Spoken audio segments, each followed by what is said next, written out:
Yeah.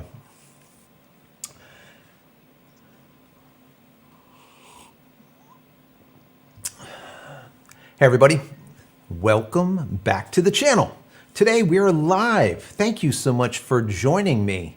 Actually, not just me, but also Stuart Wood is going to be with us in just a moment. So thank you for being here. We're just kind of hanging out. It is a weekend review Friday, TGIF, everyone, TGIF. I'm sitting here having my cup of tea, a little bit of focus, as always, so good.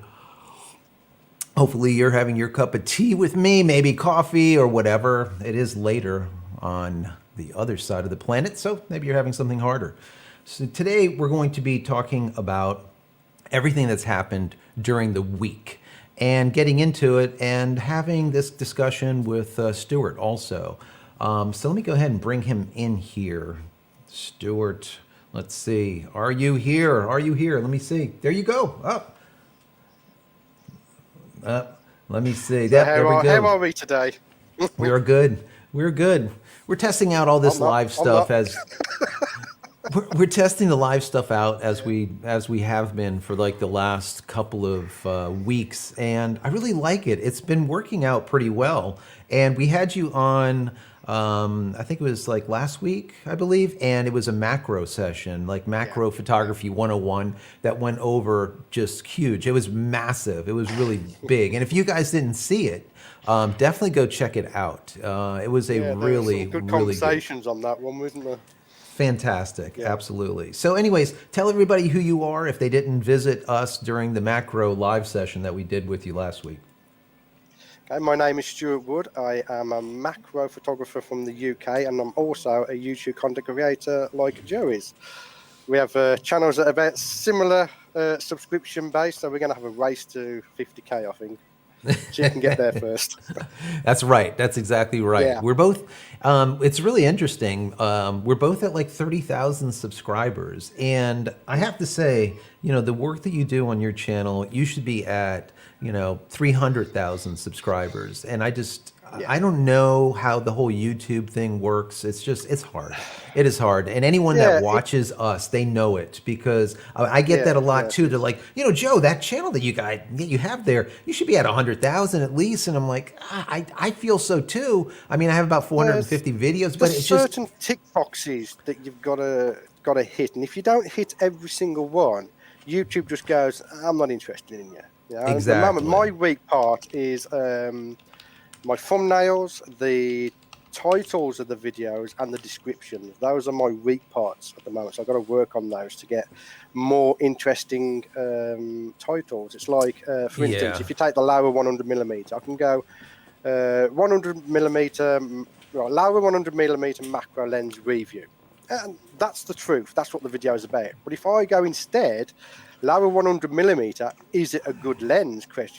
People are more likely to click on that one than the previous one, because you're asking the question, and now it goes into their subconscious, and they're like, I want to know the answer. Is it a good lens? Do you know what I mean? No, so I've got to work absolutely. on all that, to bump up that impression rate. Yeah, it's almost like you have to do these little slick things, for I don't know. Yeah, it's just it's YouTube. Plus, they keep moving the goalposts as well.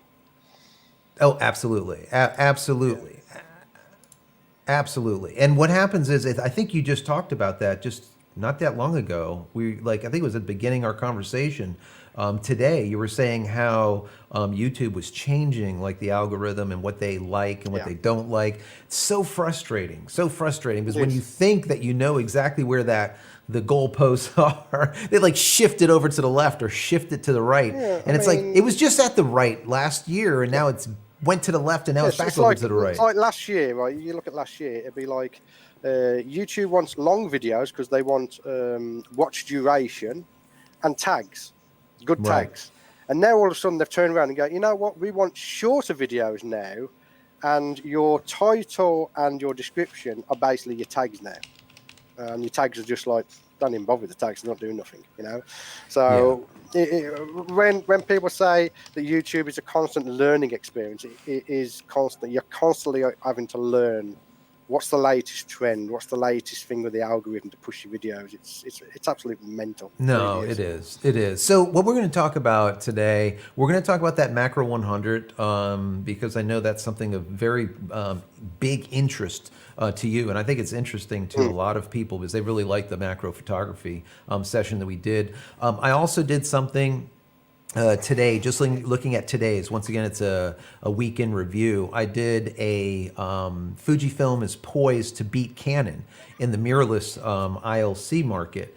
And they're very, very close. So we're going to get into some of that. We're also going to talk a little bit about the Canon EF lens purge that seems to be going on. And I did an entire video on that this week also, which is very fascinating. And I definitely have some thoughts on it. And you have thoughts. Ours differ a little bit, but I think they were pretty much once you get around the whole entire thought process, we're pretty much in the same place. And then yesterday I did a piece that was, does the camera gear matter? And I talked a little bit about the breadth of a photograph and how to use black and white basically to your advantage to see the essence of what is going on in a photograph. Doesn't matter if it's color or not. The black and whites are the bones to the photograph. It allows you to see things a little bit different. So we talked about that. And, like I said, let's get right into the macro stuff because that was something that came through. I know you brought it up. It was on, I think, Canon Rumors.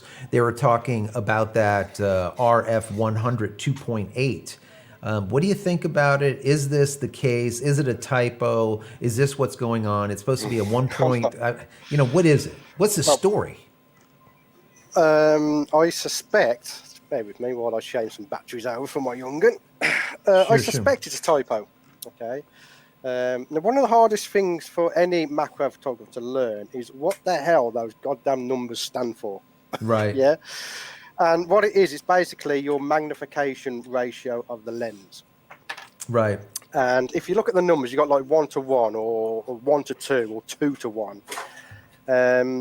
The biggest number is your basically the magnification. So if you go 2 to 1, that's twice the size of it's double the size of 1, which means it's twice life size. Okay? Right. And if it's a 1 to 2, that's half life size. It's very complicated. I mean, I've only just starting to understand it now. And on the write-up, I suspect it's a typo because they say that it's a Canon RF 100mm f2.8 L IS USM macro 1 to 1.4, which would suggest it's half life size. I'm not too sure how it works. Right. But I suspect it's a typo because underneath they've got shooting magnification, basically half life size to 1.4. So what we're going to get in here is obviously this is a replacement for the EF version of the lens. But rather than having a rehash, which I was fearing they were going to do, and all they'll do is just adapt the current EF 100mm macro lens to the RF system, it looks like they're increasing the magnification of that lens also, which is great news because macro photographers, we're always trying to get closer and closer and closer. Exactly. So that was, so we'll see what ends up happening with that. I don't really know if it is. I mean, it seems like it's a typo. And like you're saying, I'm also with you when it comes to what Canon is doing. They've been, let me move this mic in here so probably everyone hear me a little bit better since we are live and this isn't going to be any kind of post-process later on. Anyway, so what a lot of times that they're doing as of right now is they're just taking everything that they currently have in their EF lens lineup, and they're converting them over to RF and trying to make them bigger, let's say, or I should say better, and smaller, because they can make them slightly smaller. So if you see a 24 to 70, or if you see the 7200, which is normally, let's say, nearly a foot long, it's only 8 inches or whatever. So there is a size difference when it comes to RF to EF, obviously. So they are trying to do that, but the side to that is, are they going to try to reinvent the wheel? And that was going back to what I was talking about in a past video this week when we were talking about what Do you think, and I want to get your opinion on this too, the difference is in using an RF piece of glass that you might pay, let's say $1,000 for, in comparison to buying the exact same focal length, a EF mount version of that for half price, let's say $500, and use the converter, your adapter that Canon has provided for like $99. What are your thoughts on it? I know mine. I want to know what you think. The RF glass is sharper than the EF glass. Okay, there's no question about it. It is sharper. But the question you have to ask, is it double the amount sharper, as in price range? Do you know what I mean? Right. Now, I've got the EOS Rs. I've got the control ring adapter for this particular camera, and the EF glass works flawlessly on it. There's no interruption with autofocus or any of the auto settings that you might want to use on the camera. In fact, you can't even tell you're using an EF piece of glass on your R body. You can't tell. Right. It's the other thing that good as well. Another thing as well that some people don't realise is because of the adapter, you can also use EFS glass on your EOS R body as well, which a lot of people don't realise that. So if you're coming from a crop sensor, you can actually still use your glass. Yes, it is going to be cropped, but at least you can use it. Yeah, you can use it. It's I was talking about. Yeah, that's what I was going to get into. You're talking about exactly about autofocus. The thing that what I was talking about in my last video was not only can you use it and it adapts well.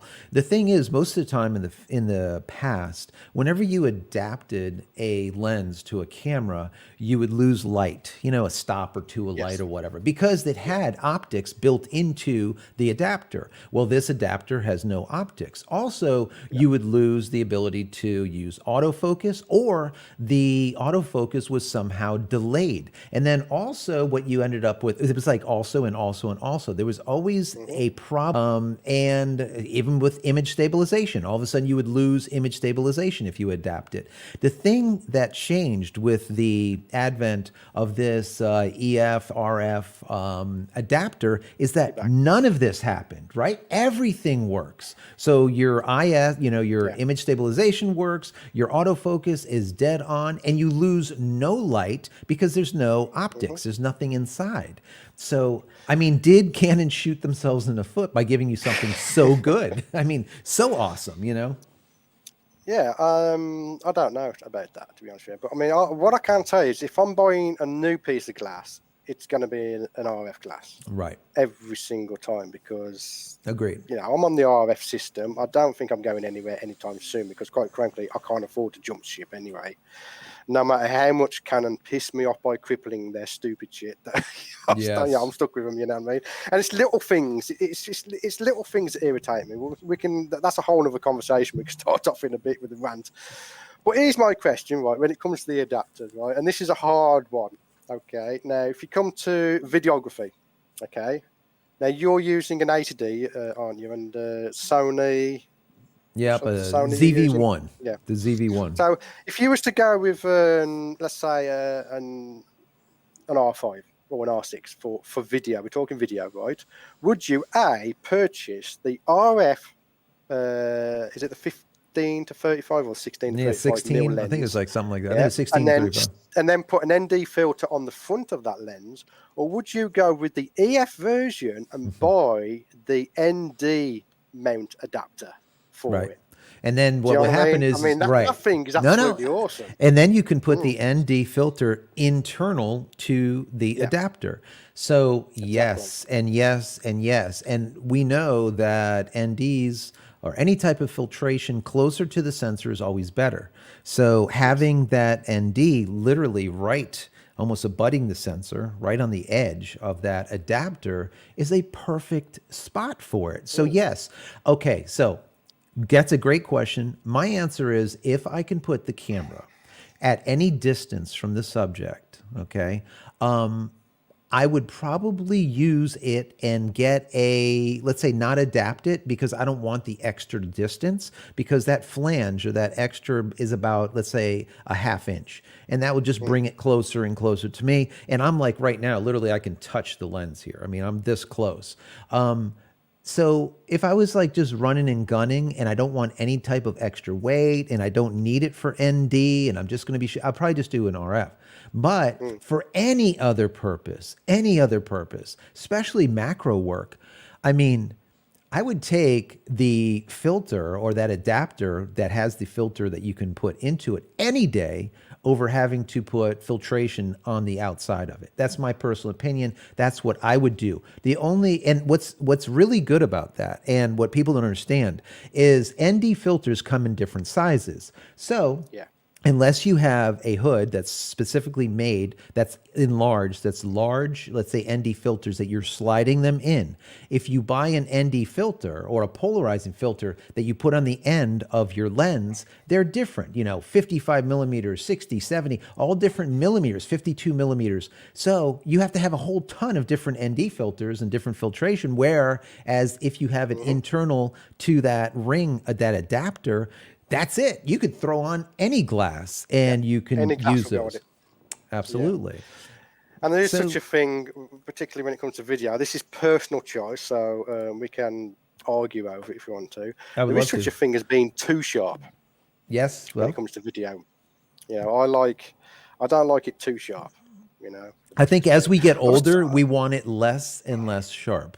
So any of these lines, they just kind of get blurred off, and I'm not starting any Botox anytime soon.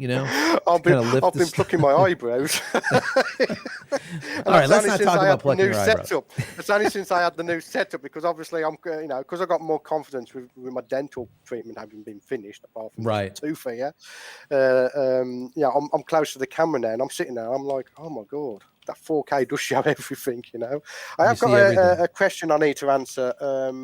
Good for Nothing has just said, he says he has an R5 and the Canon 100 f2.8, but do you recommend the lower RF macro over the EF lower version? Personally, I would go with the EF version and adapt it to the R5 because it adapts flawlessly. The RF macro from Laura is full manual, so you've got no aperture control at all with the RF version. Literally all they did is get the EF version and just extend it. That's literally all they've done with the RF version. So if you've got Canon and you're on mirrorless, I would go for the EF version every single day, and I've used both of them. And I had the choice to buy one of the lenses because I said to Laura, because when I reviewed them, I was that impressed. I said to him, one of these lenses is not coming back to you. It's as simple as that, because I was so impressed. And it ended up being the EF version because I was able to adapt it to the R body and maintain aperture coupling so that when you're focusing in macro, your aperture is wide open, so it's letting more light in, which means your EVF has a higher frame rate. So it makes it easier to focus, Whereas on the manual one, you're stopping it down manually, and then there's less light getting to your sensor. And what happens on the mirrorless cameras is you can turn up the brightness on your EVF, but the frame rate drops low that you're lagging behind seeing where the object is. So definitely go for the EF version if you do. Yeah, absolutely. Unbroken, he says, looking at a used 6D or maybe an 80D. I know we have an 80D here in studio that I use, but then I've got one behind me. Yeah, so I mean, I have 10D, 20D, 30D, 40D, 5D Mark 1, 2, 3, 4, 1Ds. I got 7Ds. Is this like a pissing contest? Yes, and and the thing is I feel like Stuart, I feel like a damn collector sometimes instead of a photographer. I got so many cameras. I don't even know what the hell to do with them. You're collecting this stuff now. I got to get rid of some space on my shelf for a few more cameras, so I can buy a few more cameras. I should right behind me. I should just put a row, literally from one end to the other side, all the different cameras. That's what I've done here. I got my first camera there. Then I got my 650D there, and that's the camera I started the YouTube channel with. Oh, okay, then I got the 80D, which I specifically bought for the video, just to let's face it, the 650D wasn't good at video. Well, before answering the question, Yeah, before answering the question, 6D or 80D, I guess the question would be is what are you going to do with it? That Yeah. would be the question. For video, I really like the 80D works out fantastic. What The are you going to, 80D was fantastic for video. It really yeah, was. Launched my channel, so I'm always going to be owing the 80D to that. yeah, You it know, just does a and really good job. one thing as well is learn the system. Right. When I started putting out my macro adventures, I had several people contact me going, "What camera are you using?" I'd email them back saying it's the 80D, and they'd turn around and go, "I've got the same camera, but I'm not getting results like you." I'm like, Right. just got to learn. You just got to learn the system. Practice, practice, practice. No, absolutely, absolutely. That's what we say all the time. It's education is more important than gear. So if you have money to spend, it's better to spend it on the education and learning the gear that you have, because chances are you're not using it to its fullest capacity anyways. John says that he uses the EFRF adapter and it works great with all Yeah, the EF lenses. And absolutely, it's it, it's not even a question. That thing is just so good, and that's why I said sometime in that video that I did, I'm like, God, they might have shot themselves in the foot because it's so good that, like, for me, I would really think twice about buying an RF piece of glass if I need it for doing something, let's say non-professional or something like a yeah. video, like what we're doing right now. Hmm. I really don't need, like, if I have, let's say, an R6 or a 5 or whatever, I don't really, I can just use anything because it's far enough away from me. I can adapt it. It works. Yeah. Autofocus works. IS works. Image stabilization works, which it doesn't matter. It's locked down anyways. It should be shut off.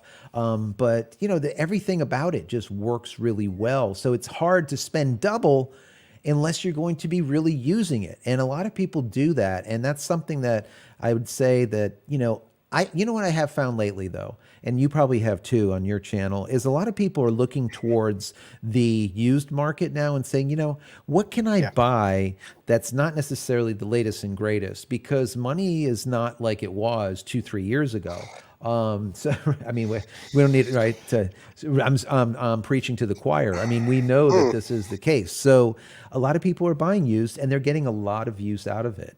I think that it's not a bad thing. It's good, and especially that you can buy that adapter for $99, or what is it? Is it 200 for the one with the filter, or 149, 150? Do you know what that is? For the one that has the filter in the, It's 400, I think, if I remember is right. it? Is that, Yeah, I think that's not US. That's I'll have, well, you know what? I'll look it up while we're talking here. But anyways, yes, it works out fantastic. Let me see. Let me get some more questions in here. Let's see. Ron says that he has 2 EF to RF adapters. One came with the EOS R and the other with the R6 that he has. And and that's one of the things that's really interesting too, is Canon will throw these adapters sometimes into kits.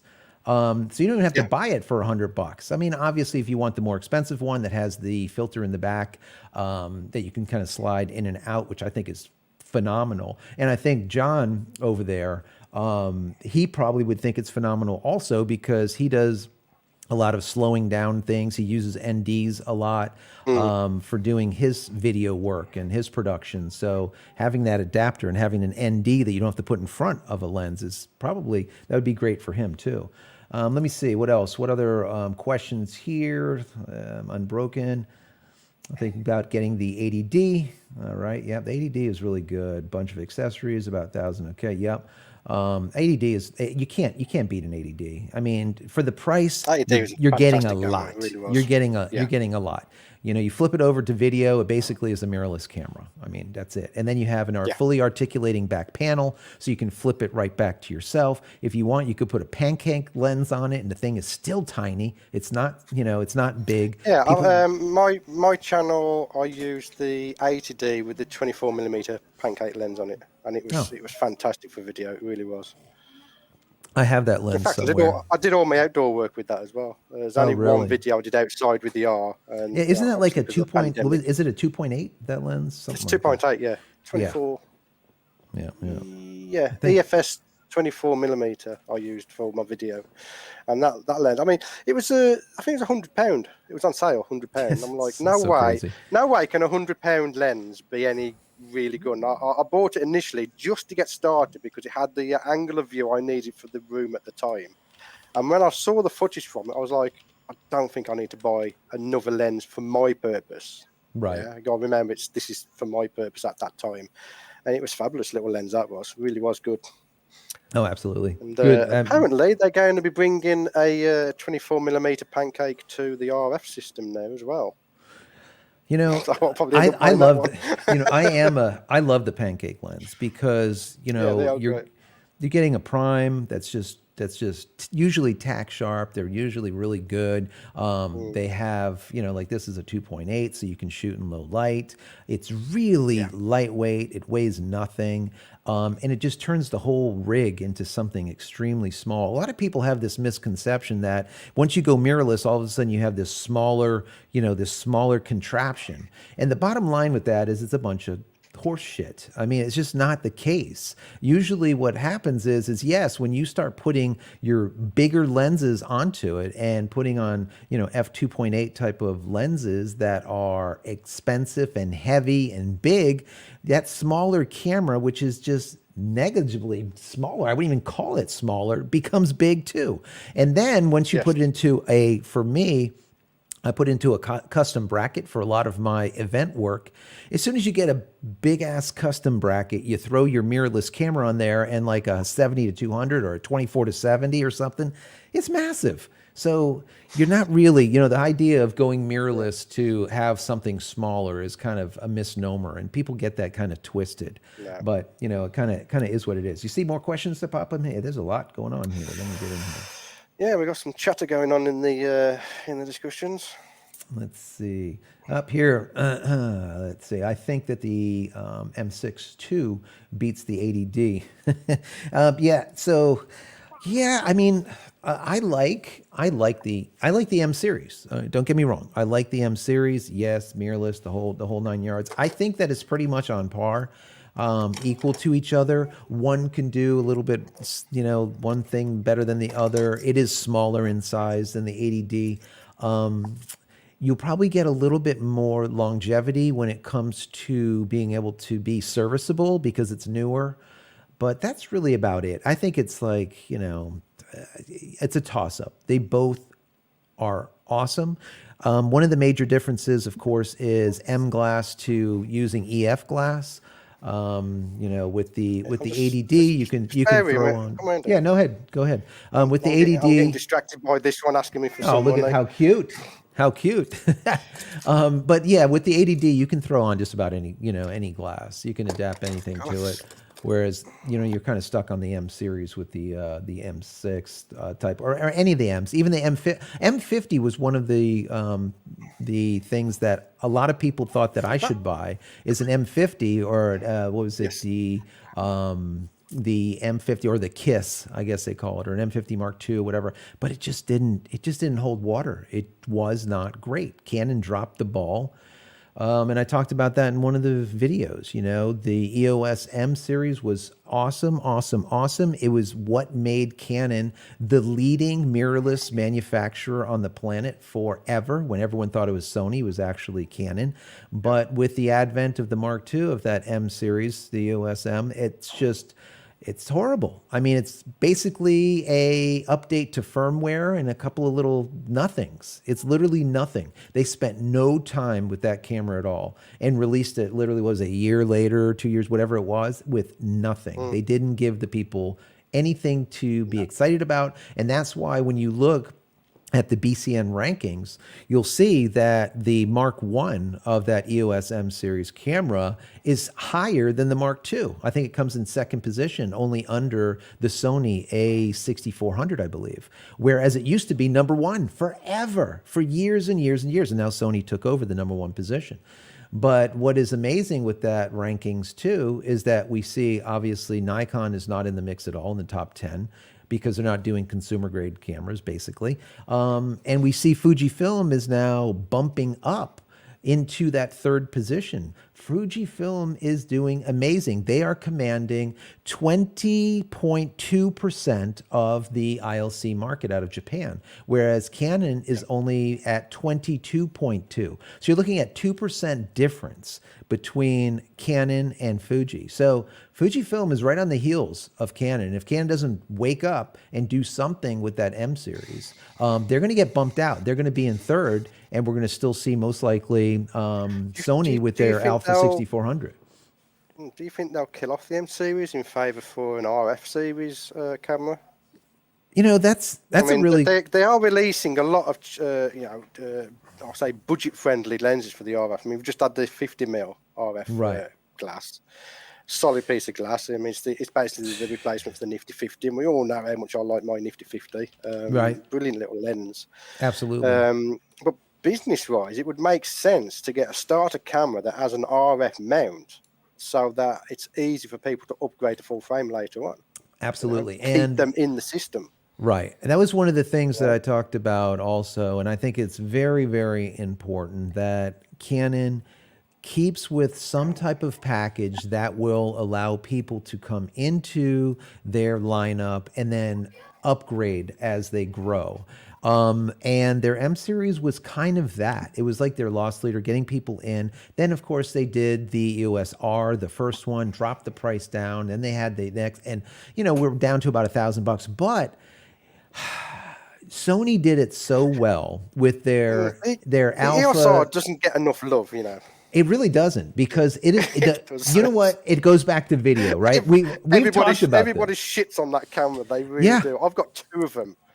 And I love them. I really do. People hate on it because of video, right? Yeah, it all comes down to what are you using the camera for. Now, everybody hates the 4K crop on the EOS R. Right. But for macro video, it's a godsend, because you're getting that extra reach, extra magnification when it comes to video, and you're recording insects. So it's each to their own. So one camera, which is like I might like, you might not like it because it doesn't do what you want it to do. And the only problem is unfortunately YouTubers. No, as soon as one YouTuber shits on something, the rest of them follow suit. They're like a bunch of sheep.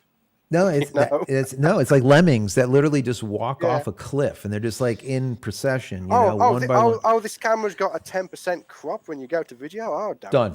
Bloody care if it's got a 10% crop. Yeah, I really don't care. Complete. Yeah, it's shit on immediately. So and that was it. I mean, that camera, for the price of that camera, is amazing. It does everything right. Besides, you have some things like the video, and you're double cropped in, which people get just all bent about. This is how it goes. Like you said, I agree. You get one bigger YouTuber, not like us with like 30,000 subscribers, but one of these big YouTubers with like, in our industry with 1 million subscribers, they crap all over it because of the double cropped in deal. And then that's it. And like you said, they all will go in line, in sync, and just crap all over. Do you know why though? Do you know why? If you put out a video saying, the Canon R5 is a great camera, people will watch it. But if you put out a video saying, I hate the Canon R5, more people are going to watch that to find out why you hate it. So that's why all these YouTubers, they crap on everything, because crapping on it gets more views, I mean, know what it's like with the YouTube game. Views is money, okay? Not a lot of people know this, right? Your subscriber count does jack shit for your YouTube channel. Okay. Facts. Yep. It doesn't earn you any money. It doesn't do any of that. It doesn't push videos. What earns you money and pushes videos is the views, and that's why we're getting so much clickbait on YouTube lately. Absolutely. Because they need the views to push the channel. Absolutely, And, 100%. yeah. I mean, I brought up, matter of fact, a picture of this EOS R over there on B&H. And, if anyone wants to just look at a camera and just see if it's something that you want to check out and test, rent this stuff in. I am a proponent of renting. Rent everything. If you're going to put your hard-earned money into anything, bring it in, test it, spend the $100 or whatever it is to rent it in for a few days, and you'll know really quickly if it works for your use case, because your use case is not my use case, it's not Stuart's use case, it's what you need it to do. And does this camera do what you need it to do? This reminds me of, like I said, the Alpha, the 7 Mark III. That was probably the best thing that Sony did to bring new blood into the Sony brand. That camera was under $2,000, full frame, mirrorless, and it just kicked ass, period. And I used to all the time, I would, you know, I'm a Canon guy. People are like, why do you keep on saying for these newcomers to go take a look at a Sony A7 III? And I said, just because it's damn good. It's the ROI, your return on investment. It's your value that you're getting. We are not brand loyal. No, I can care less. I will choose whatever equipment is the best equipment for the job. Absolutely. You know? And look at the price here. So the A7 III right now is literally within $100 of the Canon EOS R. And they're pretty much on par. You know, I still like a lot of things that Sony is doing in comparison to Canon.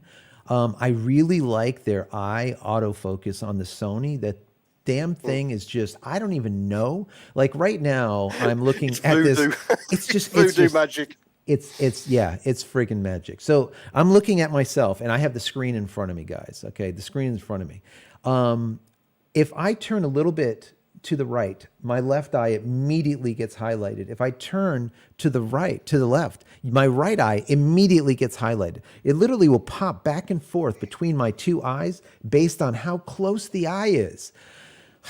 I mean, yeah, it's damn magic. It is voodoo. Absolutely. I mean, so yeah, they do a really, really good job with it. So it really depends on what you're doing. That's why I bought this camera and I didn't get another 80D, and I didn't get the like a M6 or an M50 or an M50 Mark II or whatever, because this Sony ZV-1 just did what it needs to do. It's tiny, and that's it. That's what's important. If it does the job that you need it to do, then that's a good camera for you. You know, exactly. It doesn't mean. I mean, one thing that I don't like is when you get into forums and photographers tell you how crap something is or how good something is because they have to justify their purchase. Oh my God, I know. Yeah, no, it's true. Hate that. Now, it's like anybody asks me, if people ask me, what camera have you got? I'll tell them what I've got. And if they ask me what camera should I get, that's a very complicated question because I don't know what you're shooting. I don't know your shooting style for a start because there's different people shoot differently, you know. And no, it's like true. you said, the best answer is to literally mark up which camera's got the specs that you want and then just rent it out for 3 days or so. I guarantee within a few hours of using it, you know which one you're going to like instantly. You'll just know. Yeah. As a matter of fact, John said. John said, yeah, the Canon M50 Mark II was a huge disappointment, and that's absolutely fact. It's the case, and it's seen in the BCN rankings. It's not doing well. Fujifilm beat that camera out. Canon, that camera fell to 4th. Fujifilm's went to 3rd. And I just, Fuji's doing a really amazing job, and I've been talking about them and talking them up for so long. I don't shoot Fuji, but they are one of those companies that really understand their client base, and they're constantly giving back. I've talked about this in the past where you would see purchase a camera, and then all of a sudden it would go from like shooting 1080p to all of a sudden going to 4K, literally in a firmware update, and you didn't pay a dime more. Now, if Panasonic did that, for example, they would charge you a upcharge to download that firmware to get 4K. That's the difference. And that's one of the reasons why I say that just Fujifilm they're winning the hearts and minds of the people that tried their system. And now that they have the GFX, now with the 100S, for example, I mean, they are just crushing the medium format market. Yeah, Yeah. so be it. It is a cropped medium format, but still it's medium format. And they're killing it. Now, Hasselblad and Phase and all the rest of them, they're just not, they're hating Fuji. They're hating it. And Fuji's using It's Sony like this, right? sensors. If you look after your customer, that customer will return for repeat purchases. Absolutely. If you screw over the customer, he ain't going to buy a new lens or camera from you. He's going to jump ship and go somewhere else. You know, Absolutely. it's the same with anything, computer equipment, anything like that. For instance, I've got a Logitech. Don't hold it against me. I've got a Logitech keyboard. I've had 3 in the last year. Every single one has had keystroke issues, like a double key tap, or you press a key and nothing happens, and stuff like that. And you know what? I can't even get Logitech to actually answer an email. Yeah. So what do I do? What do I do? Do I keep pursuing them? No. What I'll do is I'll make a video of me setting my Logitech keyboard on fire in the garden and go and buy a Corsair or something instead, you know? And that's what happens. So, once you get these customers on board, you've got to look after them, you know? Yeah. If you don't, they'll just go. Yeah, absolutely. Let's jump into some of these questions. Let me just scroll up here. Let's see. I love this. Paul, he says, YouTube is entertainment. It says YouTube has replaced television. It's funny, that you say that, Paul. I kind of agree with you. I agree with you. A lot of times, even at night, I'll be home with the kids and the kids will go to bed, and then I'll look at this big 75-inch TV that we just bought, right? And instead of dick measuring there. it's so, right? And I'm looking at it, I'm like, well, I don't even go to I literally have 300-400 channels on Dish Network is what we have over here. I don't watch any of it. I'll throw on YouTube and watch some of the creators that I enjoy watching and just surf basically. There's nothing better, right, than getting a suggestive video that pops up in your particular niche. So in mine, it's macro. Right. Where there's a fellow photographer who's just started out YouTube and has put up a video that you sit there and makes me go, wow, that is good. You know what I mean? And then you start watching another one and then you end up binge watching his old channel and you just send him a message, you just send him a message of support. Say, I've watched your video. I love it. Carry on doing what you're doing. And it makes their day because they go, oh, wow, thank you very much. And it makes your day because you're watching something new from somebody who hasn't got a budget. Yeah. And yet they're putting out content that looks absolutely fantastic, Absolutely. Absolutely. And the thing is too, is folks don't, they don't realize, we both have our channels. We both have 30,000 people that, subscribe to our channels and hopefully enjoy what they see on a weekly basis. But a lot of them that aren't in the know don't realize what goes into creating this stuff. And, a lot of them believe that you can just sit behind, a camera and just, let it just wing it. After a certain period of time, yes, you can kind of do that, but there's still editing involved. There's still a lot that goes into it. For example, with mine, I know you put out about one video, let's say a week generally. At the moment, it's one video a week. And I started out with one video a week. I originally started out with Digital Photography Cafe doing, a show with Trevor Current. And then we were doing one video a week. Then I started my own channel, the JCristina channel, and I started doing one video and then 2 videos a week. Now I'm doing anywhere from 3 to 4 videos a week. And if you just look at the time that goes into that, it's a lot. It is a lot. And for me to do a video in a day, let's say, I'm usually in studio by about 6 a.m. I'm doing a couple of notes and then I'll record and then I'll start editing and a video will be up before noon, before lunchtime. And then for the rest of the day, I'm doing client work. And then usually at night, I'm probably at a client's location doing more work. So the entire morning goes into this. Can you hold the fort down for just 2 minutes while I go and tell my children off because they're running around outside? No, go do it. Absolutely. Absolutely. I'll go and put my head nice and big for a minute. So a lot goes into this, guys, and I can't tell you, I'm sure Stuart would agree with me, how just important it is when we get a feedback of any kind, a comment or whatever that shows appreciation for what we do, it really means a lot.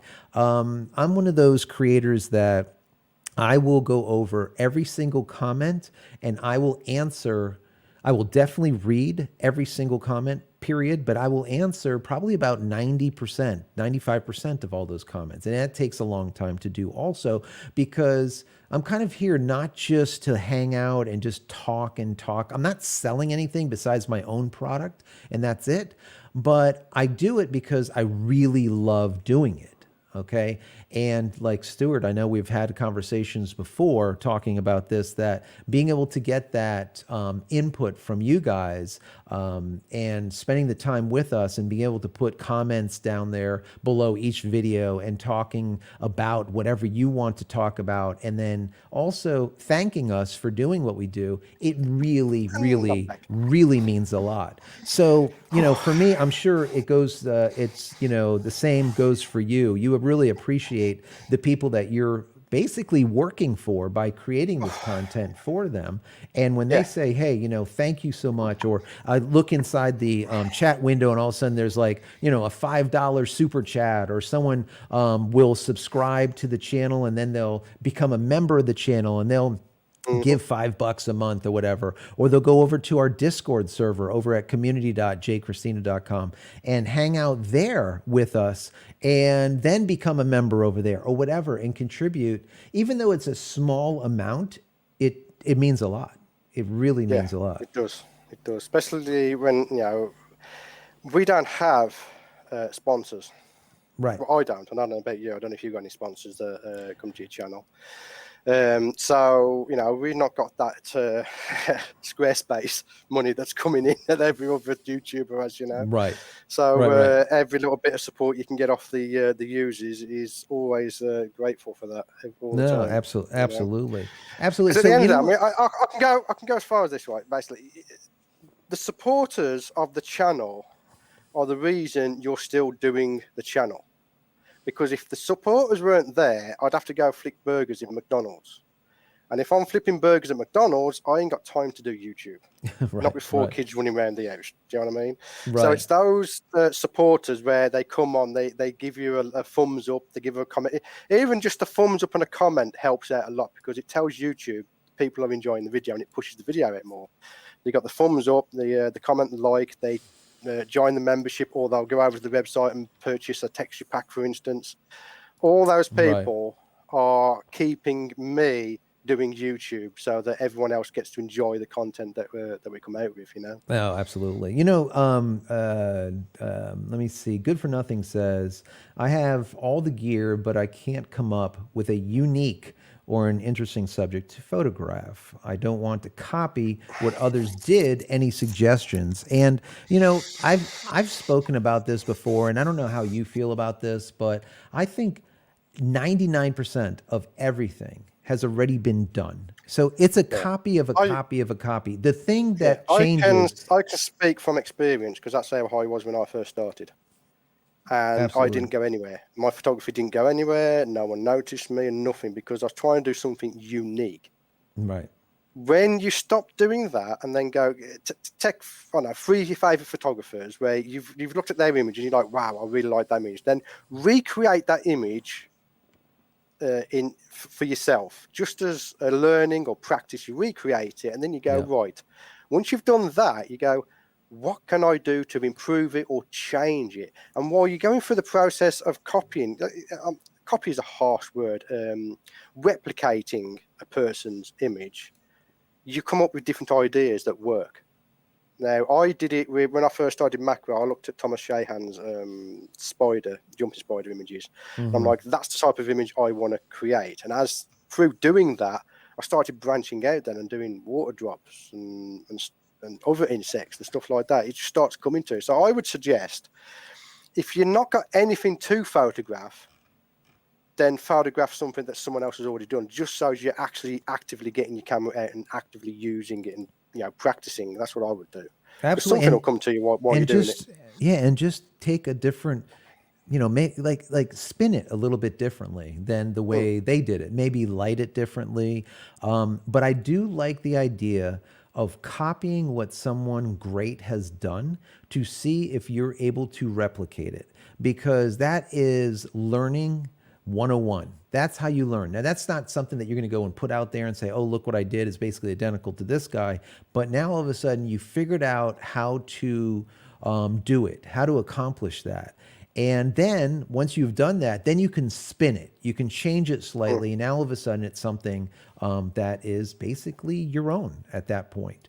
Matter of fact, I'm going to see if I can bring up some of the photographs from that we did together during the macro work that we did, because there was a lot of great photos. I'm gonna bring them up here. Let me grab one of your jumpy spiders, because I know when we did this, when we showed these images, people were like, "Oh my God, that is kind of like a scary spider a little bit." But this is not even just a scary spider. This is one of your pets, which is even more odd. But here we go. Let me go ahead. I'm going to share that. All right, there you go. That's one of Stuart's spiders, one of his pet spiders, I guess, right? Is that the coolest thing or what? Let me zoom in a little bit on those eyes. Look at those eyes, just looking into your soul. There it is. Love it. So, there we go. Yeah. I'm going to leave that up there. That is, if I remember right, that's Doris, I think. If I remember right, that's her name. But yeah, this is the cutest thing. I don't know, scary and cute. I don't know. I was having a conversation with a friend today, and they're going right now. They're going about, if you could do anything, what would it be? Like if you had a sponsor that would say to you, right, here's a check, yeah. Yeah. And you can do anything you want, do any type of content for your channel, what would it be? And my answer would be, I'd love to travel the world photographing different jumping spider species. So such as go to Australia and photograph the peacock jumping spiders. Go to Florida and get the Regals, because that's where it all started. So obviously at some point I'll end up going there, photographing the same spiders I've been photographing for years, but photographing in their natural environment, proper wild ones and that.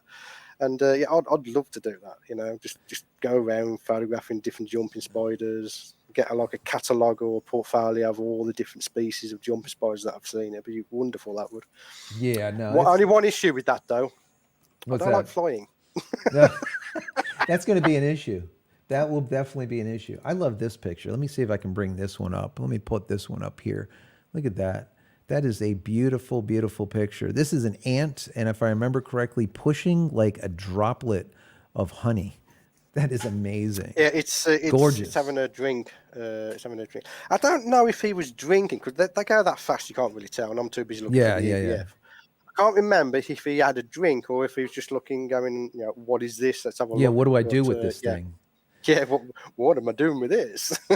Let me see. Let's look at some more of these comments down here. Dave's World says, in the UK, if YouTube has replaced your TV channel watching, then you need a TV license to watch.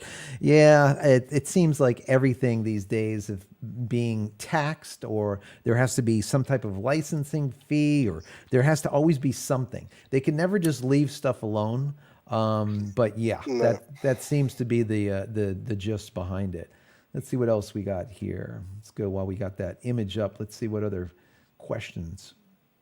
I'll have you go through them also. Just to let the viewers know, we can't comment on other people's channels. Okay. I don't know if you know about this, but if we was to comment on other people's channels in a negative light, YouTube can shut down your YouTube channel, saying it's bullying. Yeah.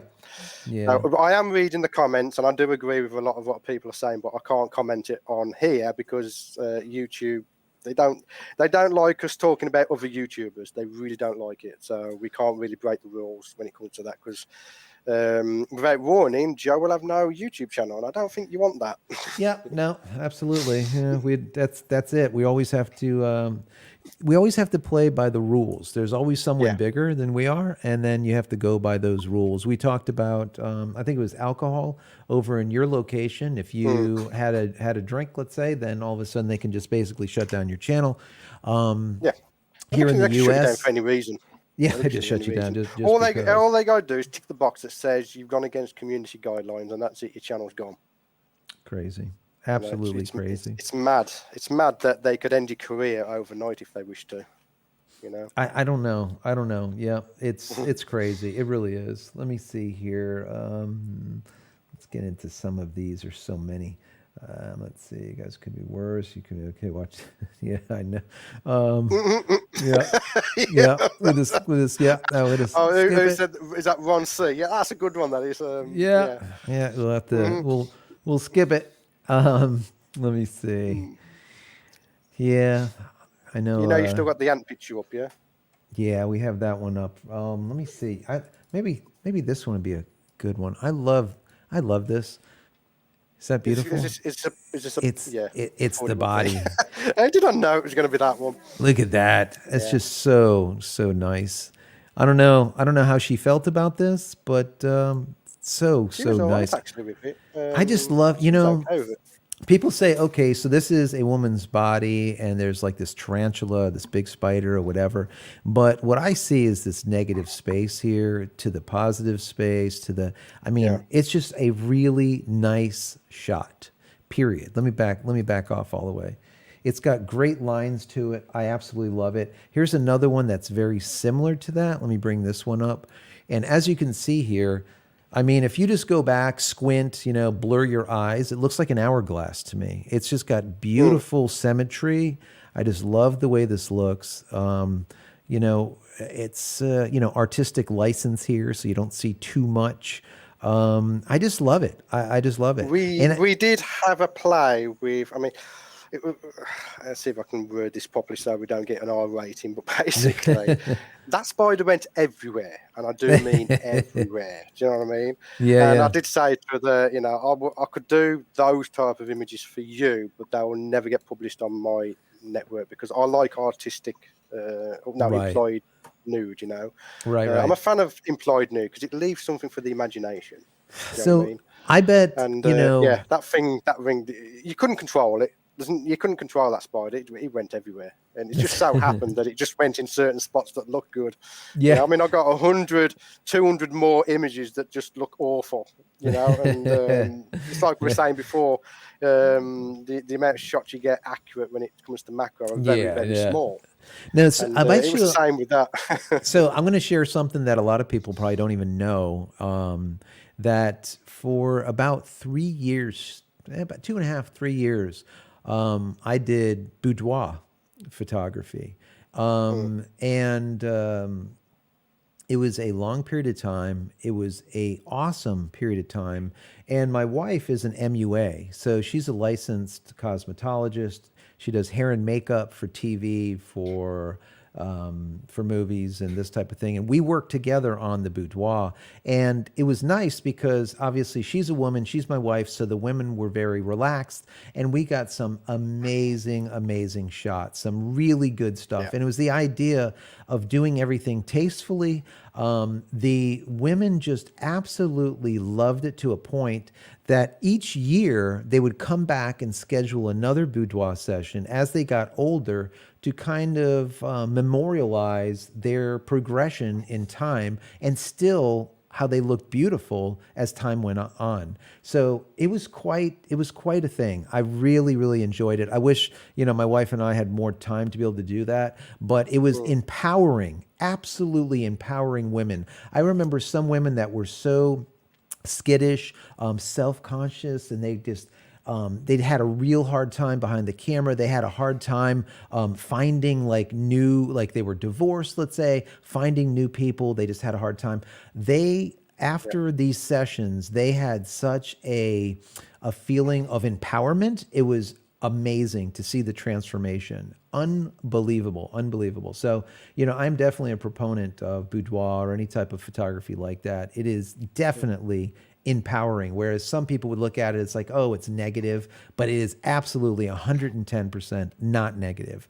It is as positive as you can even just dream of. Yeah. Now, obviously, it has to be I do a want to safe do more place. shots like that. I want to do more shots, more sessions. I've got ideas, but the whole situation at the moment prevents us from doing it because we're still locked down in the UK.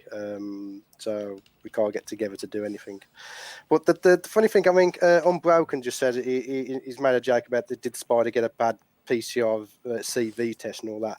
The test shot for this, we actually had 2 test shoots before we did the live shoot. The first one we used jumping spiders, and I was placing the jumping spider on certain parts of her body to see how it looked. And we agreed, although it was a cute image, you couldn't tell what part of the body the jumping spider was on because it's so small. So then I went out and I bought a prop spider about this big. And we had Kirsty come over with her clothes on, obviously, and we were placing this spider all over the body, testing out the lighting setup and all that, just to see.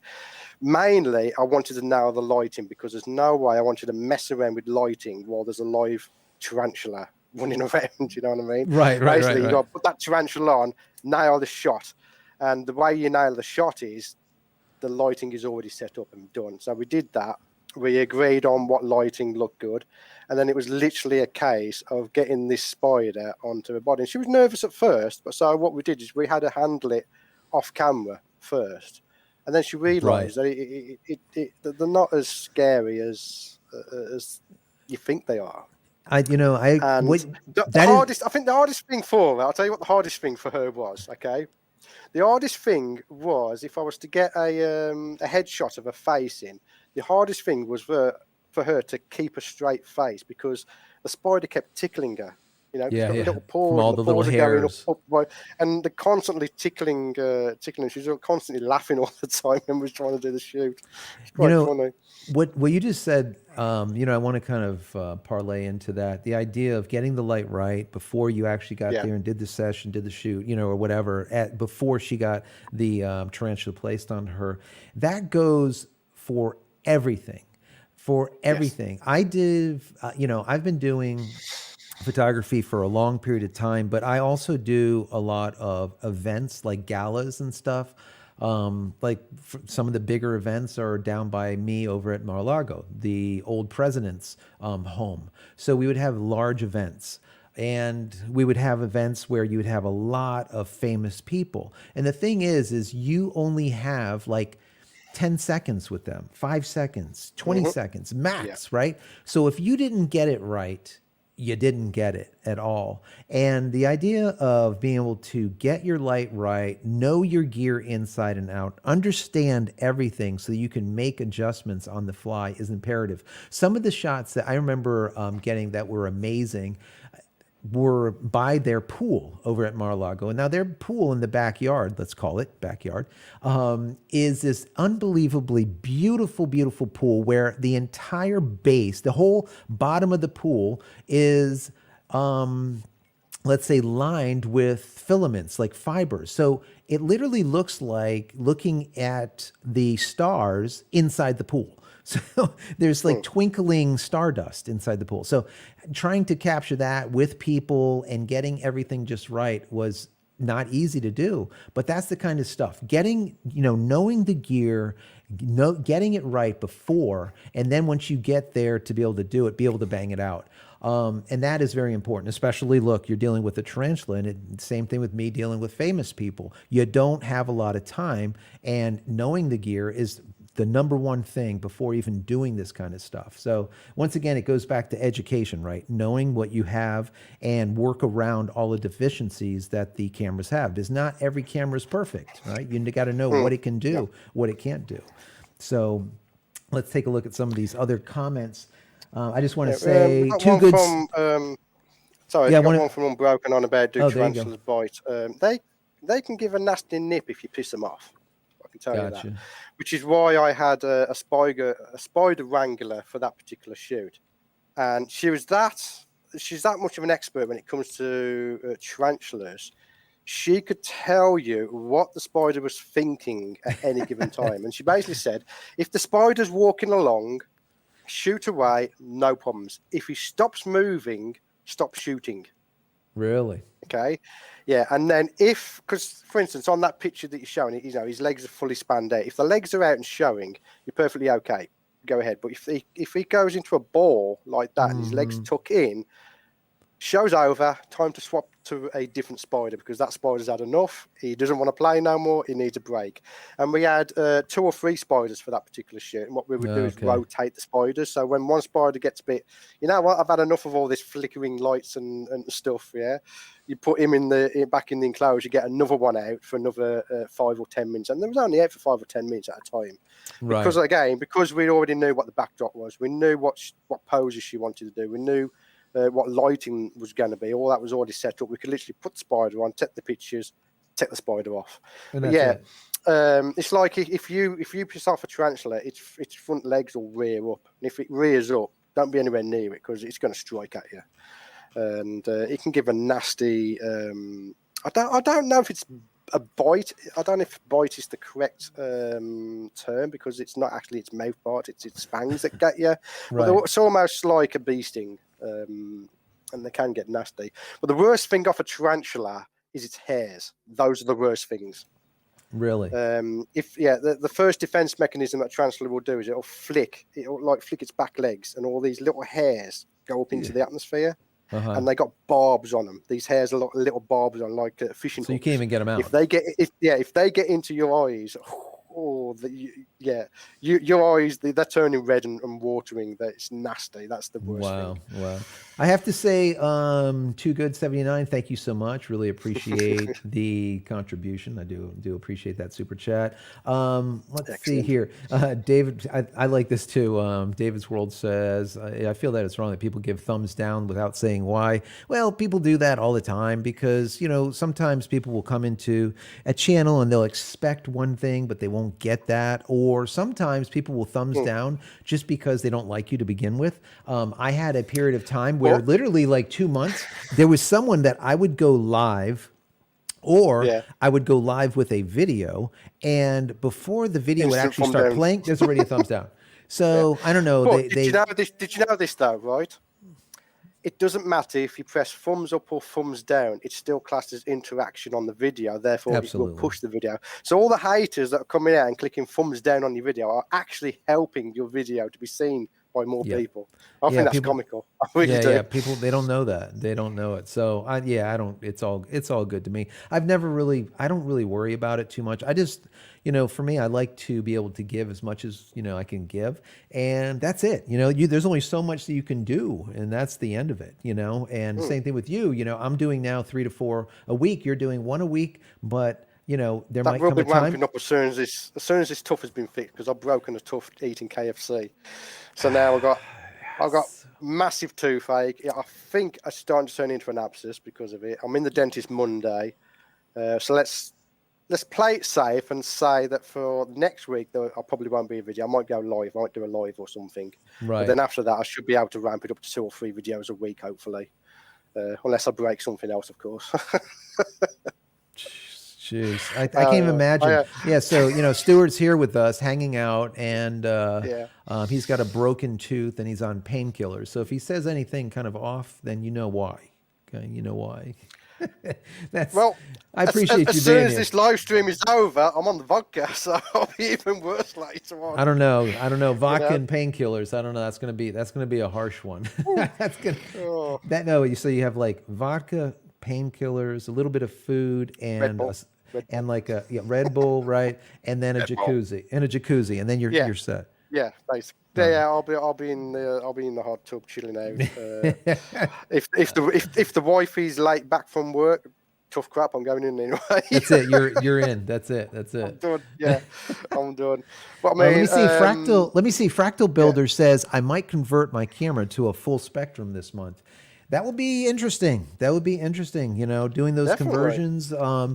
If you have extra cameras, there's a lot of people have taken older cameras, older DSLRs that they don't use anymore, convert them to infrared, converting them to full spectrum, converting them to whatever, and then using them specifically for that. Infrared was really a big thing about 5-6 years ago or so, before the whole HDR thing happened, and then everyone went nuts, and every photograph looked like crap after that. But I like it. Yeah. I think it's really cool. That would be really neat to do. I'd love to see some of the photos. One of the things I'm going to be doing, I'm not going to put a time frame to it because the subscribers will hold you to it if you put a time frame to it. But I am going to be doing a lot of ultraviolet fluorescent photography in the future. I don't know if you know what that is. Basically, you hit a subject with ultraviolet light and then you capture the fluorescence that it gives out. Right. And insects, they glow. Certain insects, I should say, glow under ultraviolet light. Nice. The downside of it is you've got to convert your flash to do this type of photography. So the camera itself doesn't get converted because you're still capturing visible light. You're not capturing ultraviolet light. Right. But your flash has to be converted. And you need about 3 of them. Ulrich's off already. I'll get to you, Ulrich, in a minute. You're going to need at least 3 of them, and they cost upwards of $500 each to convert. So how much? for me, really? Yeah, because the filters cost a lot of money to do, because you need a couple of filters on the front of the flash. You got to take out the ultraviolet element, because on the flash you got an element that blocks ultraviolet light. So you have to take that out first, and then put in an ultraviolet filter. I'm not going to get into the details because obviously I'll do that when I do my videos. And then on top of that, you've got another filter that blocks out the visible light. So literally all the flash is producing is ultraviolet light. That is it. Then you get a nice pitch black room. So all you're seeing in the image is the fluorescence of the ultraviolet. Right. And, but like I said, for me to start that, it's going to cost me $1.5 grand. And again, I'm going to be able to do that with support of the YouTube supporters. The more I get, the more I'm going to be able to explore different types of photography like that. And I think it's going to be fun to do. It's going to be a lot of fun. Absolutely, absolutely. It's that's what keeps us going, right? Okay, so Ulrich's asking when, Stuart, when, and this goes back to people keep asking me when I'm going to start doing the ultraviolet. So, do you want to ask him that question that I said before? He's asking me when am I going to start doing ultraviolet. So let's ask his question to him, shall we? Yeah, I would like to see maybe a YouTube channel possibly come out. That might soon. be nice, wouldn't it? That would be very interesting because I'm sure, as far as my understanding is, there's a lot of talent there that people can possibly enjoy and actually watch. So maybe we'll have you here on this channel and get you kind of like cut your teeth, and then you can send some people over to your new channel that you're working on, which I'm sure you're working on it, right? Ulrich you are working on your channel, Ulrich. Maybe. Yeah. Possibly. A factual build, it says search for Don Komareska. Don Komareska is the one who's actually teaching me how to do it. So when I'm ready to pull the trigger and get all the flashes, it's actually Don who's going to be helping me. And I'm hoping by then I'll have a new computer, so I'll be able to do what we're doing now, and I can have Don on the channel and have a bit of to and fro about the ultraviolet. Let's see. Nash says, have you photographed the Sydney funnel? I guess it's the web spider. I'm put that into a highlight. Is that something that you've photographed? It's called the Sydney funnel web spider. No. I'll have to have a look. No, I ought to never leave the country. I'll be honest with you. if I have to use a plane to get there, there's a fat chance it just doesn't happen. I keep saying if I ever get an offer to go to Australia to photograph spiders or to Florida, do you know anyone in Florida that could show me around? Yeah, I think I know someone. You can fly right. You can fly right into here to West Palm Beach, and we can go throughout here. I keep saying I might have to get on a boat instead. I can do boats, I just can't do planes. But you have that. Well, that's gonna be a long boat ride. Let me see. Unbroken here. He said. Let me see. There was. Let me see. He was talking about fireflies. I missed a comment. It's somewhere up here. Anyways, he was talking about fireflies and how humans actually give off small amounts of emission, small amounts of glow. What just happened, which was really sad, is on my patio, which is screened in, there was this thing running on the floor, right? And I'm like, what the heck? I thought it was like a roach or something because I saw it on the corner of my eye, and I stepped on it. Come to find out, It was a firefly. I felt so Mm. bad because I love fireflies. When I was a kid, we would get little baby jars, those little baby jars, and fill them up with like a ton of fireflies, then put little holes in the top and then screw it. And you would literally have like literally all of these fireflies inside there glowing. The amount of iridescence or a luminescence of the firefly and the liquid or whatever it is inside, because it's obviously a chemical reaction. It's amazing how bright they can get. So that was kind of sad, but yeah, fireflies. We do have fireflies where I am here in Florida, but there is a way to attract them with certain flowers. So I got to research that a little bit more and put those flowers out back. We're sitting on like a 5-acre tract. So we have a lot of land, a lot of property to be able to do whatever we want to do. You know, my son has a chicken coop, so we get like 10, 12 eggs sometimes in a day. It's kind of crazy. We get a ton of truly organic eggs, right? Not the organics that you see like in the store where like, yeah, this is an organic egg. It's not really. I think it's like 15% or 20% organic to be able to label something organic here in the US, something stupid like that. So I don't know how it is in your country. Let's see what other questions we have here. We're talking about the spiders and whatnot. Yeah, the world's most deadliest spider, Jace. Yeah. We don't want to play with that. I don't know. Do spiders glow? Fluorescence for fluorescence. Certain ones do. Certain. It's mostly the eyes. The eyes can glow a nice bright blue color, especially jumping spiders. That's something I'm going to explore though when I start doing it.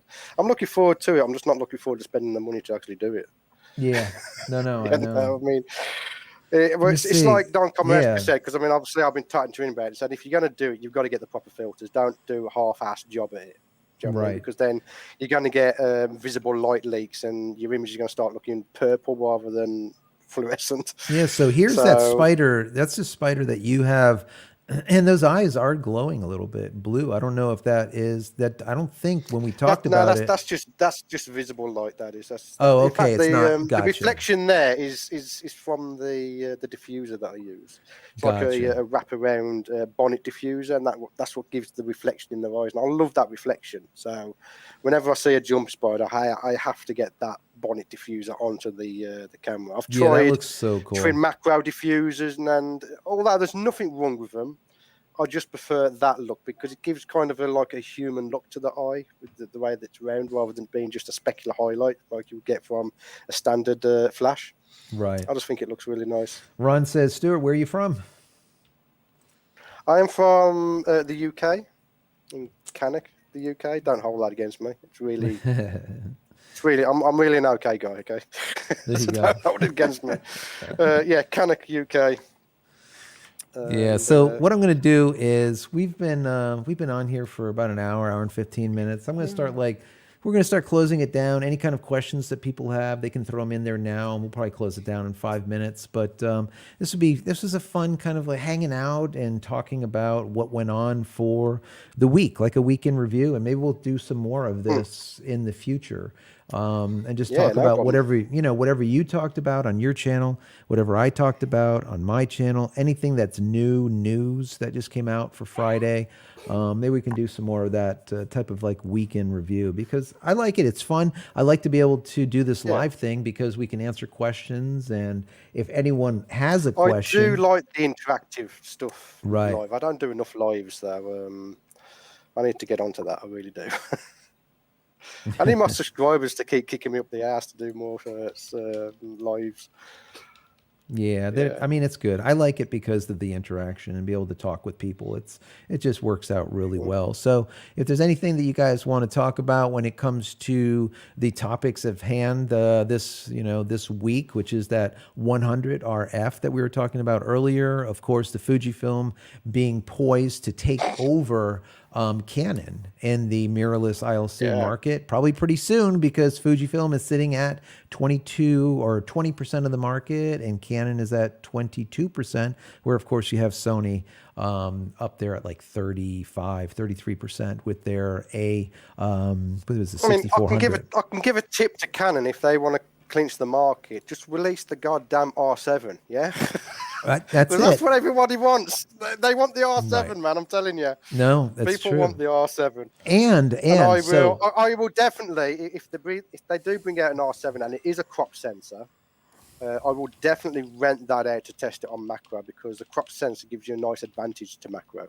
yeah. Because you've got that extra reach. So it'd be nice to So try it out. So also, and I spoke about this R7, and I said that the R7 will be a replacement of the 7D, the 7D Mark II, right? But Yeah. on the R side. But what I thought that would be awesome for them to do was go down the same path as Sony and use the E mount for their APS-C as well as their full frame. So if Canon was able to do that and have an R7, but still Yeah, use definitely. RF lenses, but only use the center portion, which is the best, actually, the best of the lens, right? Only use the center portion of the lens.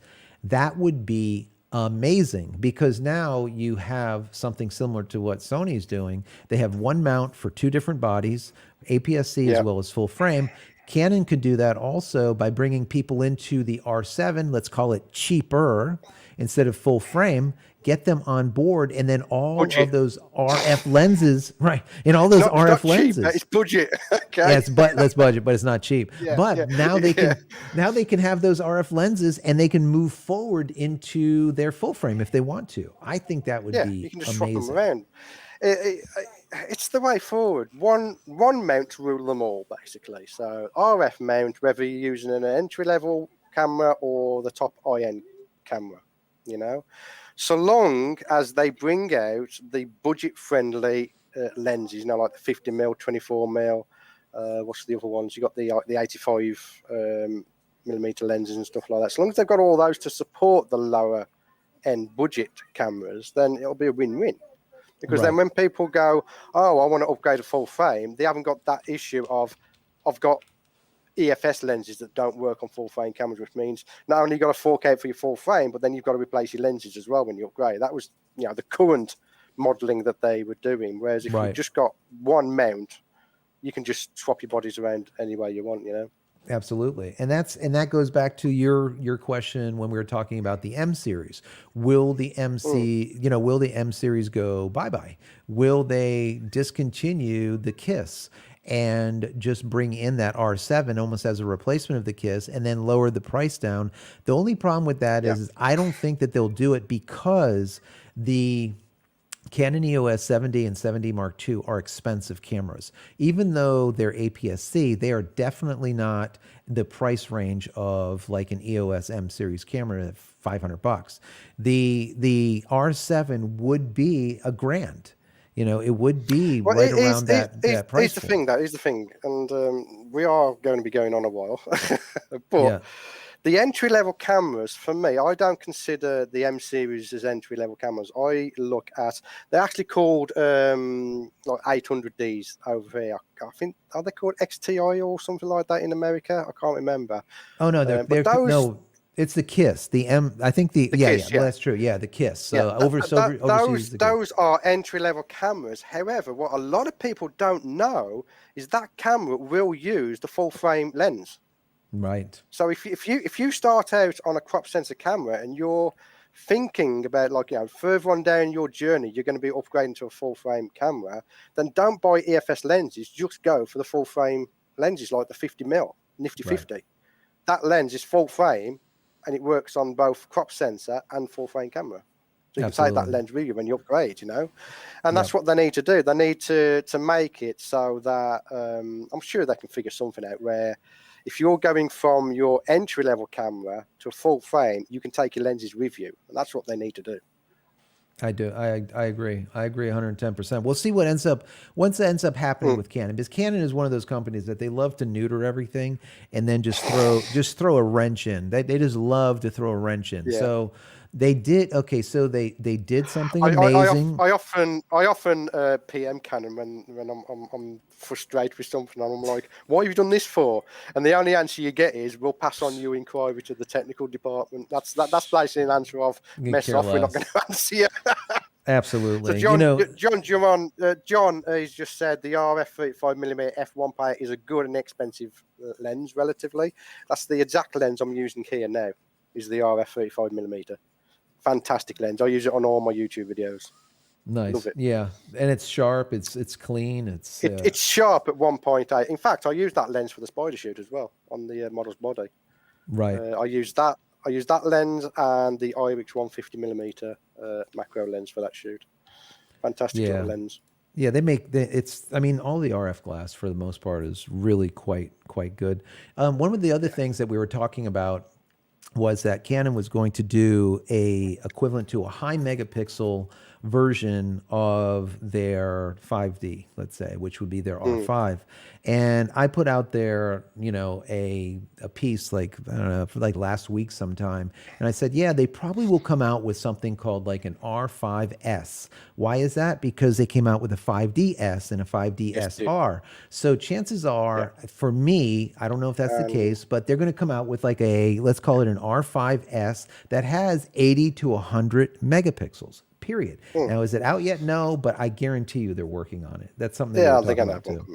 And I'm hoping, I really do hope, I can't remember which one it is. You're going to have to remind me, right? But you got the 5DS and the 5DSR. One of them had the filter removed. That's the R. So so they had the 5DS and the 5DSR. The R. If they could bring out a mirrorless camera without the filter, that's the one you'd want to go for if you're a macro photographer, because your macro images will be sharper because you have or an optional, right? Or an optional, like where you can actually turn it on and off, right? So you don't have. So if you don't know what we're talking about like a low pass. We are talking about Canon. We are talking about Canon. They never give you options. No, that's right. The idea is you get what you got. Yeah, that's it, right? Exactly. You get what you got, and that's it. It's not like Fuji where they keep giving more. It doesn't matter if it's an RS or an RSR or 100 megapixels, 200 megapixels. It doesn't matter. As long as Canon gets the marketing right, it'll be okay. Right. Okay? And they don't always do that, for sure. But yeah, if you don't know what the filter is, basically what Canon did was they had the 5D. They came out with the 5DS, which was a high megapixel camera. It was like 50, 60 megapixels, whatever. Then they came out with the same version, the 5DSR, and the R was with the low pass filter taken out of it. So you had a little bit more moire, you had more, issues, but it was sharper because you didn't have that extra filtration, that extra filter in there. So if they were able to make it an option where you can turn it on and off, that would be absolutely amazing. That would be something very big. That goes back to the idea of them making a curved sensor.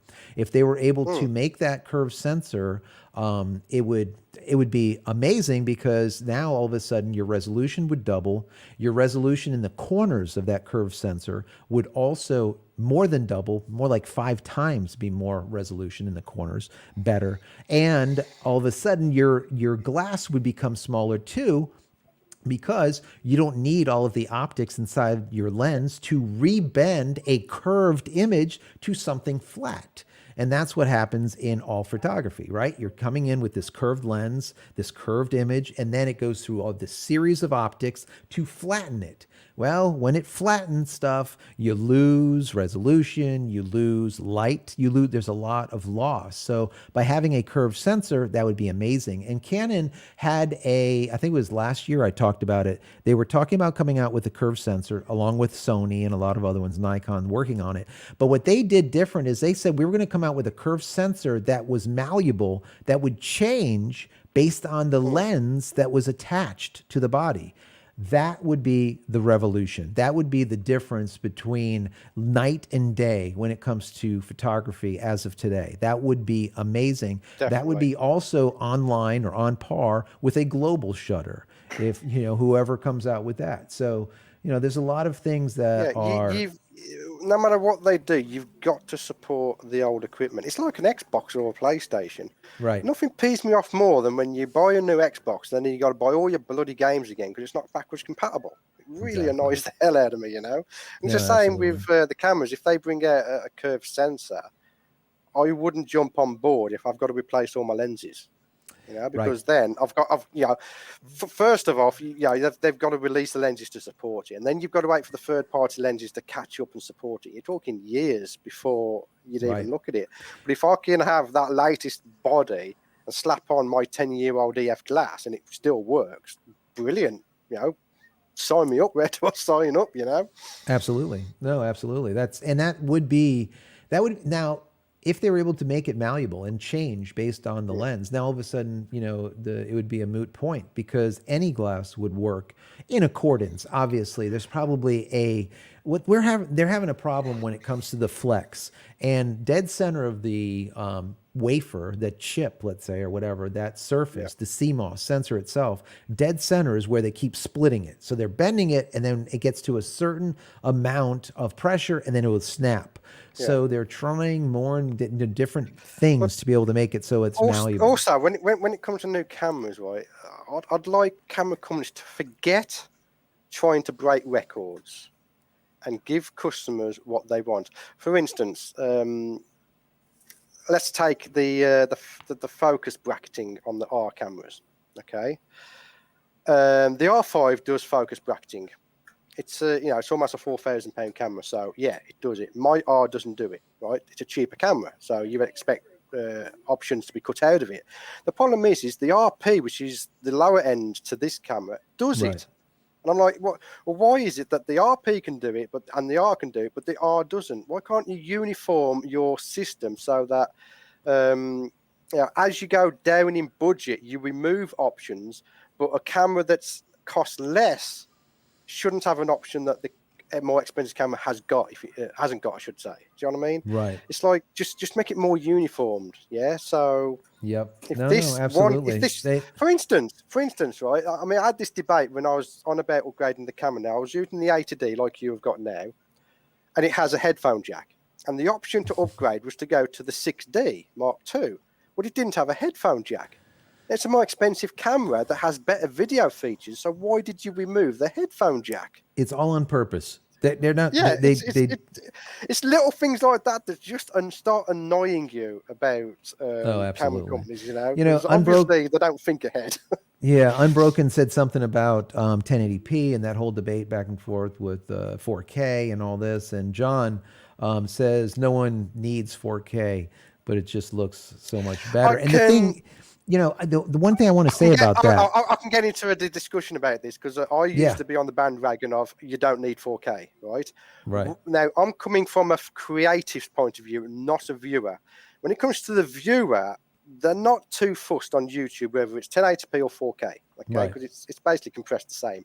But from a creative point of view, filming in 4K gives you so much freedom when it comes to reframing afterwards.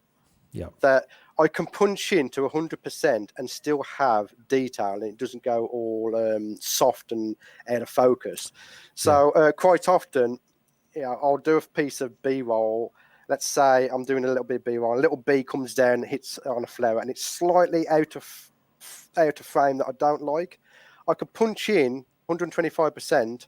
Reframe it because I'm in 4K and you're not losing any detail. It's great from a creative point of view. Absolutely.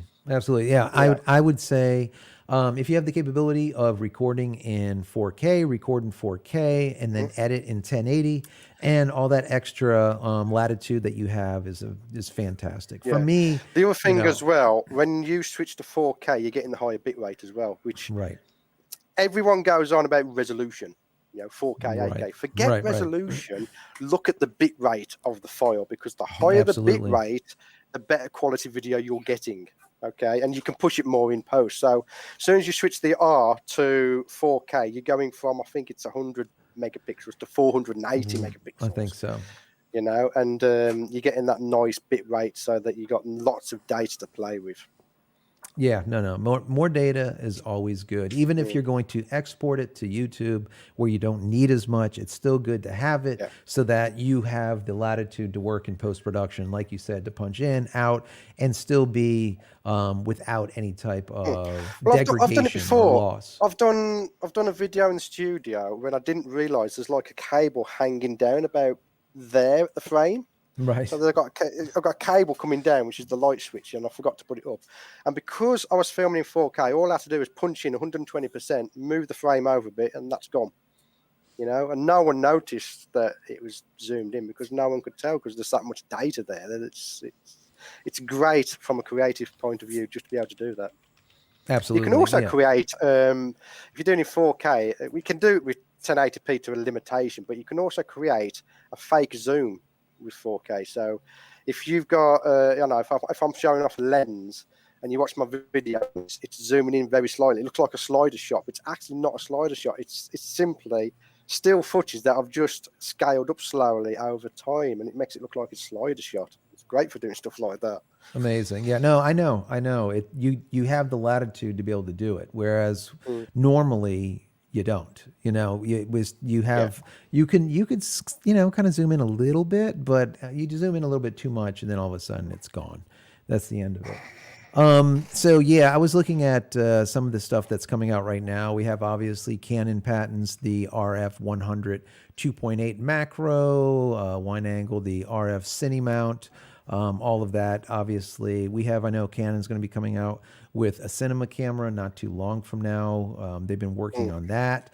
Let's see what else is in the news right now. We have the OM Digital Solutions registers a new camera in China, which is very interesting. I want to see what ends up happening with OM Digital Solutions now that it's no longer Olympus. Olympus has sold their camera company to JIP, and JIP created that OM Digital Solutions. Will they be able to pull it off? Are they going to be able to make it? We know they dropped massively in the BCN rankings. I think they're down to, 8th or something, but that's what we figured that was going to happen. Sigma 28 to 70 millimeter, 2.8 DG DN review. That's something that just came in.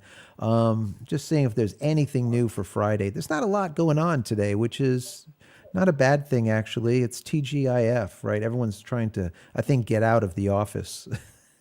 So I think it's time for us to get out of here too. But what I want to do is for everyone that's still hanging out watching, let them know where they can find you. Definitely go and subscribe to your channel, but give them the easiest way to find me on any social media is just put in the hashtag Stuart Wood Art. You'll find my ugly mug there. You'll know you're in the right place. Or you can just go to stuartwood.com. So all my social media is there. Let me just. I'm going to do a plug now. Okay. Yeah, do it. Let me just have a look at this. Do it. I need I need 58 more subscribers to hit 30k. How many? 50? 58 subscribers 58. I need to hit 30k. Yeah. So if you want to help me out hit 30k, then go and subscribe. Brilliant. Let me see. I'm going to find. I got to. What I'm going to do is. Let me see. Because also, if I can plug it, when I hit 30k, well, if I hit 30k over the weekend, it's going to be like Monday. If I'm in too much pain, I might have to put it off. But I am going to do a live stream where I'm going to go through a bunch of images that I've took of a jumping spider that I haven't looked at yet, so I can give a realistic view of what actually happens when you get back home from a macro shoot, where 99% of your images are just crap, basically. Yeah. I haven't looked at the images yet, so I don't even know if I've got a keeper, but I'd like to get my raw reaction down when looking at these images, so I'm going to do that for the 30k subscriber count. I put the in the chat window there, I put your YouTube channel. It is youtube.com/Stuart Wood Art.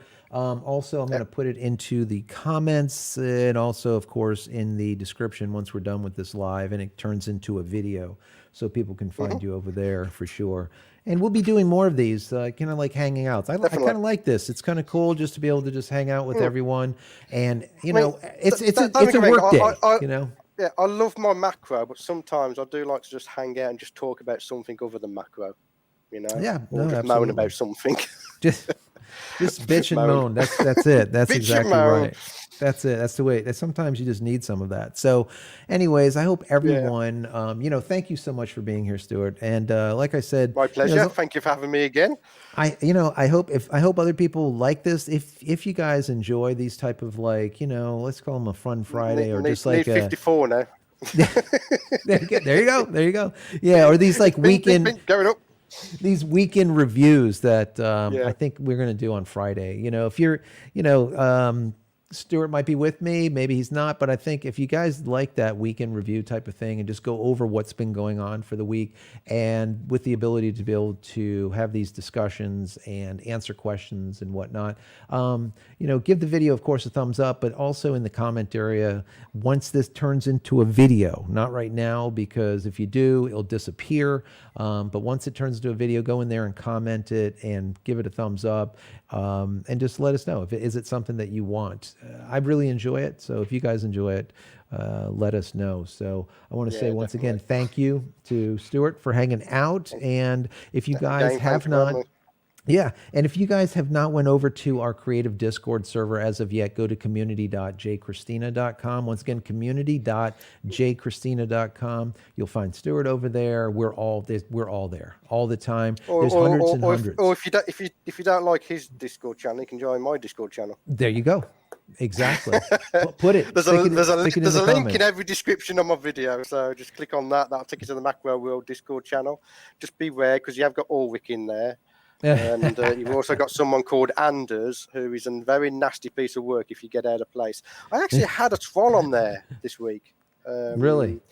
Yeah, he joined in. I don't like to badmouth people. This guy's an idiot. He joined the server, asked a bunch of questions about doing an overpowered macro setup using medium format cameras. And then I politely asked him, could you put that chat into the gear section, because he was in public chat, and he went off on one.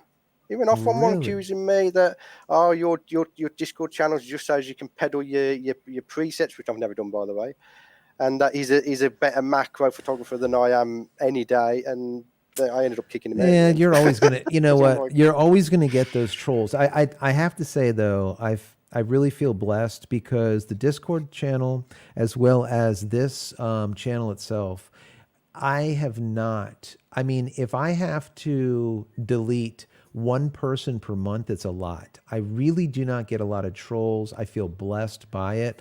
I thank everyone. And a lot of times people go into these channels and they start trolling based on what they're seeing. And then sometimes if the whole community jumps on them, then they get out. This way you don't even have to do anything. But sometimes people will badmouth me in the past, and then the fans will just go and just clobber them, and they'll be like, all right, so that's the end of that. I'm not even going to bother. So it's great having a fan base that will come to your defense if you get some idiot accusing you of some stupid absolutely. And there's just a lot of those people out there, but we just don't get a lot. And like I said, it's definitely a blessing. So, but also guys, if you haven't downloaded my ebook as of yet, go check that out over at jcristina.com/ebook. 10 tips at making tack sharp images. I put that out a couple of years ago. A lot of people have downloaded. They like it. So check it out. It is free. Once again, jcristina.com/ebook, and head over to my website itself. You'll find a lot of photography tools that I've designed, developed, and patented over the many years. Go check those out. They are on there. You can also find them over on Amazon or on B&H Photo and Video, either which way. So if you want any of them, use promo code YT20 at checkout. You're going to get 20% off everything in your shopping cart. So go and check that out.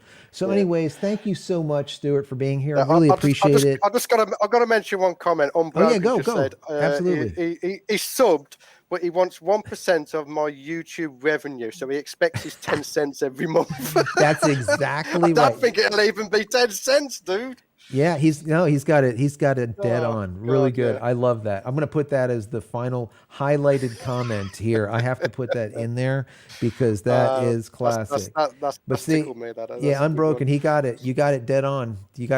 Because if either of us were doing this for the money, we would definitely not be paying the bills. I see Ulrich chickened out as well because he's talking in the Discord server instead of on the YouTube video now. So he's backed off after after having his telling off.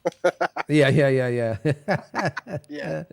That's good. So anyways, guys, thank you once again, No worries. everyone, for being here, hanging out with us. Hope you enjoyed the conversation. And most likely we'll do it again, maybe next week on Friday. We'll do another weekend review. So we'll see what ends up happening. Thank you so much. Many blessings to you guys No worries. and your family. Take care. Appreciate it. See you later. Take care.